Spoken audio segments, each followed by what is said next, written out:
नमस्कार मित्रांनो, मी नितीन चव्हाण श्रीकृष्ण कार एक्सचेंजमध्ये तुम्हाला सगळ्यांचं स्वागत करतो। आजच्या तारखेमध्ये आपल्याकडे फॉर्च्युनर लेजेंडर आली होती मित्रांनो। ती गाडीच्या ओनरची रिक्वायरमेंट होती की 360 कंपॅटिबल त्या गाडीमध्ये ऑलरेडी लावलेलं होतं, पण त्यांना तेवढी सॅटिस्फॅक्शन मिळत नव्हते। आमच्याकडे आले होते त्याच प्रॉब्लेमचा सोल्युशन घेण्यासाठी। तर मित्रांनो, आम्ही पूर्ण अँड्रॉइड प्लेअर चेंज केलेला आहे, 360 कॅमेरा चेंज केलेला आहे। फायनल आउटपुट तुमच्या समोर आहे मित्रांनो। आणि दुसरी गोष्ट, ह्यामध्ये पॅनल टू पॅनल लागणारा ॲम्बियंट लाईट इन्स्टॉल केलेला आहे मित्रांनो। फर्स्ट टाइम ह्या लेजेंडरमध्ये आम्ही इन्स्टॉल केला। तुम्हाला कसं वाटतं कमेंटमध्ये नक्कीच कळवा।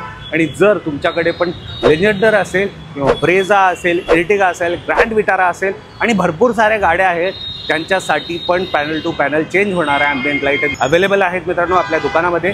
तर फक्त तुम्हाला खाली दिलेल्या नंबरवरती व्हॉट्सअप मेसेज करायचा आहे की माझी ही गाडी आणि मला ॲम्बियंट लाईट घ्यायची आहे। तर तुम्हाला नक्कीच तिथं सगळ्या गोष्टी, सगळे इन्फॉर्मेशन प्रोव्हाइड केले जाईल। ह्या व्हिडिओला नक्कीच तुमच्या मित्रपरिवारामध्ये शेअर करा मित्रांनो। आणि अशाच इन्फॉर्मेशन व्हिडिओसाठी आम्हाला लाईक आणि फॉलो, सबस्क्राईब करायला विसरू नका मित्रांनो। धन्यवाद।